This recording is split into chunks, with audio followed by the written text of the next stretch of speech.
नमस्कार दोस्तों, success study Baloda YouTube channel में आपका स्वागत है।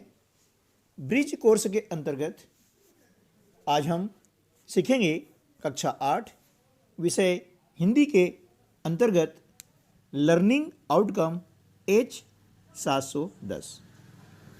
इसका कंसेप्ट है अलंकार परिचय। जो लर्निंग आउटकम H 710 है, इसके अंतर्गत ये आता है कि किसी भी पाठ्य वस्तु को बारीकी से जांच करते हुए उसमें किसी विशेष बिंदु को खोजना। ठीक है ना। तो आज हम देख रहे हैं कि विशेष बिंदु के अंतर्गत हमारा परिचय है अलंकारों से। ठीक है ना। तो पहले हम क्या करते हैं कि जो हमारी पाठ्य सामग्री है, वात्सल्य के पद जिसके रचिता हैं सूरदास, वो हम पढ़ लेते हैं, है ना। और फिर आगे की हम बातें करेंगे। आज की वीडियो में हम अलंकार क्या होता है, अलंकार के भेद कितने होते हैं और उनकी पहचान कैसे करेंगे, इन सारी बातों पर हम चर्चा करेंगे। तो बने रहिए वीडियो के अंत तक मेरे साथ। यहाँ पर जो वात्सल्य के पद हैं उनको हम पहले पढ़ लेते हैं, है ना। चलिए। मैया मोही दाऊ बहुत खिजायो, मोसो कहत मोल को लीनो, तो ही जसुमती कब जायो, कहा कहो एही ऋषि के मारे, खेलन हो नहीं जात, पुनि पुनि कहत कौन है माता, को है तुमरो तात, गोरे नंद यशोदा गोरी, तुम कत श्याम शरीर, तारी दे दे हंसत ग्वाल सब, सीखे देत बलवीर। इस प्रकार से इसे हम जो है पढ़ते हैं। अब देखिए किसका वाचन करने के बाद में, है ना, इस हमने लय और ताल के साथ में इसका वाचन किया है। तो हम देख रहे हैं कि हमने यह जो पद है इस पर क्रमांक अंकित है। इन क्रमांकों के आधार पर हम कुछ चर्चाएं करते हैं। आप देख रहे हैं कि पद की जो प्रथम पंक्ति है ना, मैया मोही दाऊ बहुत खिजायो। इस पद की प्रथम पंक्ति में जो आप देख रहे हैं कि रेखांकित शब्द हैं, इनके प्रारंभ में किस वर्ण की आवृत्ति हुई है।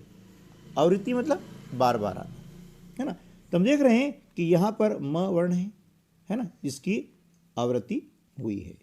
ठीक है ना। अब पद की द्वितीय पंक्ति में, है ना, ये वाली जो लाइन है, द्वितीय पंक्ति में किस वर्ण की आवृत्ति हुई है। तो हम देख रहे हैं यहाँ पर भी म वर्ण है, इसकी आवृत्ति हुई है, यानी बार बार आया है। ठीक है ना। अब तृतीय पंक्ति में किस वर्ण की आवृत्ति है। ये तृतीय पद है, इसको देख रहे हैं पंक्ति में क है ना। और इस प्रकार से इसकी आवृत्ति हुई है, क वर्ण की हुई है। चतुर्थ पंक्ति है, इसमें आप देख रहे हैं कि किस वर्ण की आवृत्ति हुई है, मतलब शब्दों के अंत में। शब्दों के अंत में देख रहे हैं कि माता में त और तात में भी त, यानी अंत के वर्णों में जो है त वर्ण की पुनरावृत्ति हो रही है, आवृत्ति हो रही है। अब देख रहे हैं कि जो पंक्ति क्रमांक 4 है, इसमें 2 बार कौन कौन से शब्द आए हैं। तो हम देख रहे हैं पुनि पुनि जो शब्द हैं ये 2 बार आए हैं। और इसी प्रकार से पंक्ति क्रमांक 6 में भी दे दे जो शब्द हैं 2 बार प्रयुक्त हुए हैं। ठीक है ना।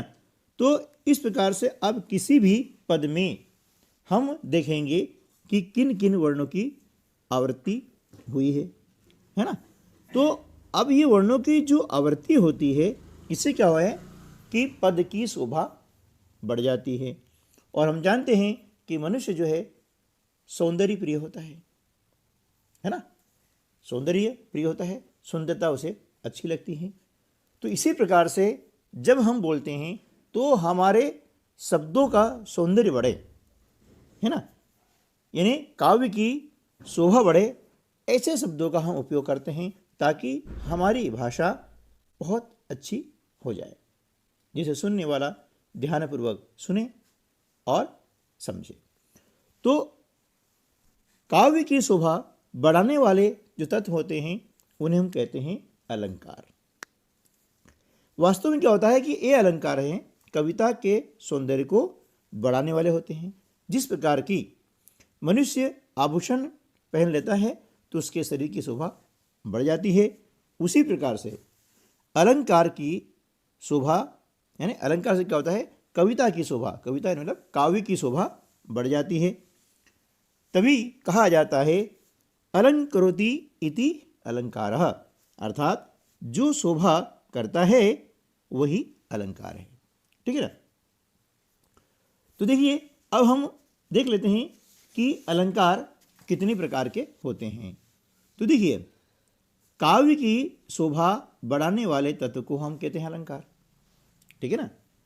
अलंकार दो प्रकार के होते हैं, अलंकार के दो भेद होते हैं, शब्द अलंकार और अर्थ अलंकार।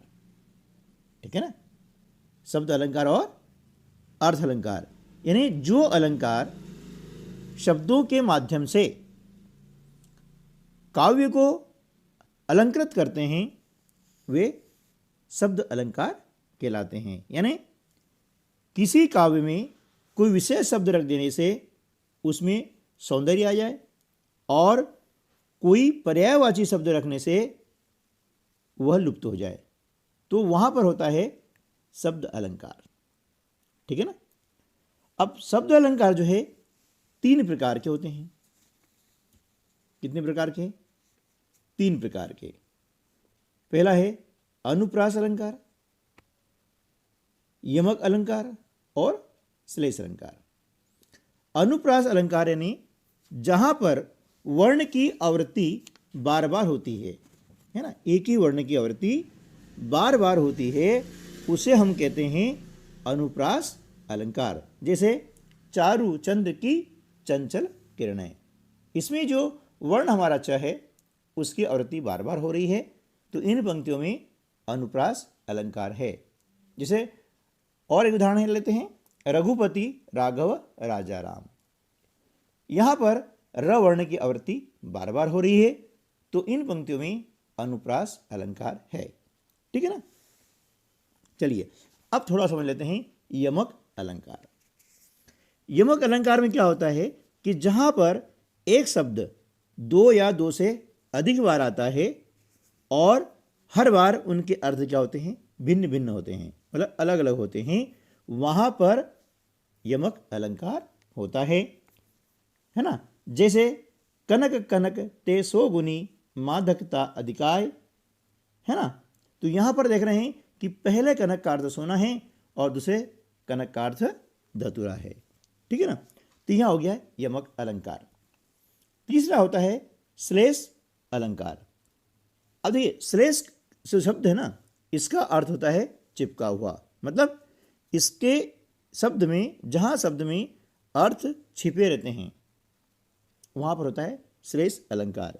जैसे कि जब एक ही शब्द का, है ना, शब्द एक ही हों और प्रकरण के अनुसार उसके भिन्न भिन्न अर्थ निकलते हों, तो वहां पर होता है श्लेष अलंकार। जैसे रहीमन पानी राखिए बिन पानी सब सून, पानी गयन उबरे मोती मानस चून। ठीक है ना। तो यहां पर पानी के अर्थ तीनों के लिए अलग अलग है, मोती के लिए अलग है, मनुष्य के लिए अलग है और चूना के लिए भी अलग है। ठीक है ना। तो यह होता है श्लेष अलंकार। इसी प्रकार से अर्थ अलंकार होता है, उसके भी भेद होते हैं, इसके भी जो है 5 भेद हैं, लेकिन अभी हमारा जो माध्यमिक स्तर है उसके अकॉर्डिंग हम जो है 3 भेद ही पढ़ेंगे।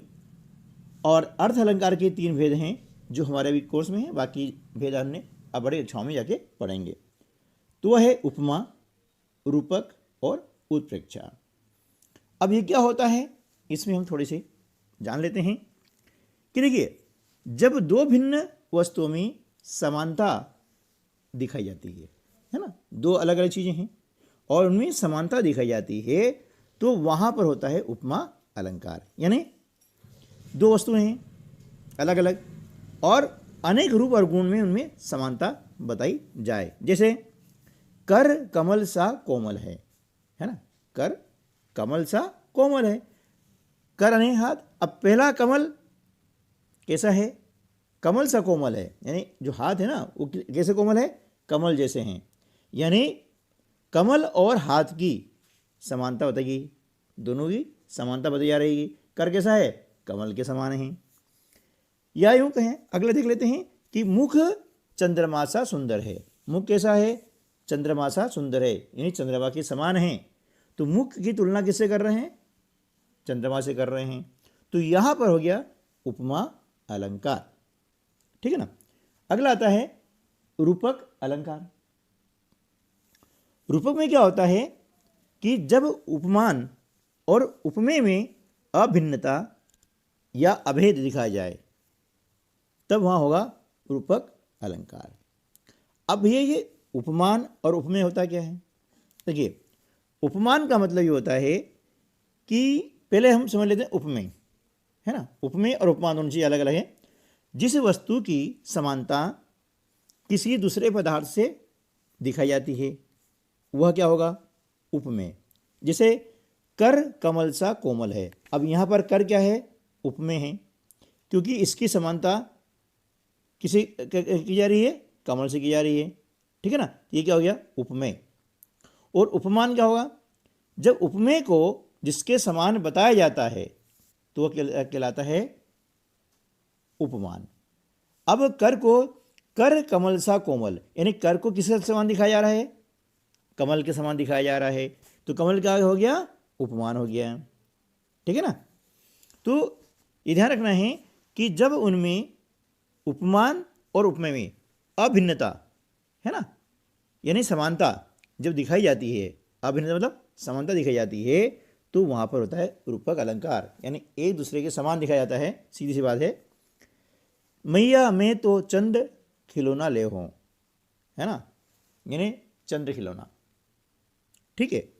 या पायो जी मैंने राम रतन धन पायो, ये आपके रूपक अलंकार के उदाहरण हो गए हैं। अब हम थोड़ा समझ लेते हैं उत्प्रेक्षा अलंकार। जहां उपमेय में उपमान के होने की संभावना हो, है नहीं लेकिन होने की संभावना, मतलब पक्का नहीं हो गई, तो वहां पर होता है उत्प्रेक्षा अलंकार। और इसकी पहचान बहुत आसान है। जब काव्य में मनु, मानो, जनु, जानो, मनहु, इव ऐसे शब्द आते हैं तो वहां पर उत्प्रेक्षा अलंकार होता है, ठीक है। चलिए अब इसी के आधार पर हम कर लेते हैं वर्कशीट नंबर 1, ठीक है ना। इसका पहला प्रश्न है कि रिक्त स्थानों की पूर्ति कीजिए। काव्य की शोभा बढ़ाने वाला तत्व क्या कहलाएगा, अलंकार, है ना। काव्य की शोभा बढ़ाने वाला तत्व क्या कहलाएगा, अलंकार कहलाते हैं। और अलंकार का अर्थ है शोभा बढ़ाना। क्या अर्थ है, शोभा बढ़ाना, ठीक है ना। अलम करोति इति अलंकारः, यह जाएगा अलंकारः, है ना। अलंकार के दो प्रकार होते हैं, कौन कौन से, अभी हमने पढ़े हैं, शब्दालंकार और अर्थालंकार, ठीक है ना। अर्थालंकार, ये दो अलंकार हो गए, ठीक है। अब चारु चंद्र की चंचल किरणें खेल रही थी जलथल में। अब शब्द की प्रारंभ पंक्ति में किस वर्ण की आवृत्ति हुई है, हम देख रहे हैं किस वर्ण की हुई है, च वर्ण की हुई है। तो यहां पर हमारा उत्तर हो जाएगा च वर्ण, ठीक है ना। अगला है काली घटा का घमंड घटा, कविता में कौन सा शब्द 2 बार आया है? तो हम देख रहे हैं कि घटा शब्द है, यह 2 बार आया है ना। घटा शब्द 2 बार आया है, ठीक है ना। कनक कनक ते 100 गुनी मादकता अधिकाय, पंक्ति में कौन सा शब्द 2 बार प्रयुक्त हुआ है? कनक, है ना। कनक शब्द जो है 2 बार प्रयुक्त हुआ है। अगला देख लेते हैं। रहीमन पानी राखिए बिन पानी सब सून, पानी गए न उबरे मोती मानस चून। दोहे में रेखांकित शब्द का अर्थ क्या है? पानी का ना, मोती, मानस और चून के लिए है, किस अर्थ में प्रयोग किया गया है? तो देखिए, मोती के लिए पानी का मतलब होता है चमक, है ना। यदि मोती का पानी चला जाता है यानी इसकी चमक चली जाती है तो उसका कोई मूल्य नहीं होता है। इसी प्रकार से मानस, मानस के लिए मनुष्य क्या होता है? मान सम्मान। यदि मनुष्य का मान सम्मान चला जाता है यानी उसका पानी चला जाता है तो उसका कोई मतलब नहीं होता है। तो मनुष्य के लिए इसका अर्थ क्या हो जाएगा? मान सम्मान हो जाता है इसका, है ना, ठीक है। और चून मतलब चूना। अब चूने के लिए पानी का अर्थ पानी होता है ना, क्योंकि यदि चूने के अंदर पानी नहीं है तो वह चूना किसी काम का नहीं होता है। चूने के कारण ही, पानी के कारण ही उस चूने का महत्व होता है, ठीक है। चलिए अगला है, पीपर पात सरिस मन डोला का क्या अर्थ है? यानी पीपल के पत्ते के समान मन का डोलना, है ना। इसका अर्थ हो जाएगा पीपल के पत्ते के समान मन डोलना, ठीक है ना। जिस प्रकार से पीपल का पत्ता डोलता है मतलब हिलता है, उसी प्रकार से मन भी विचलित हो जाता है, इसका अर्थ होता है। ठीक दोस्तों, आज के वीडियो में बस इतना ही। अगले वीडियो में हम करेंगे इसी प्रकरण की वर्कशीट नंबर 2। तो मिलते हैं अगले वीडियो में, तब तक के लिए नमस्कार, जय हिंद।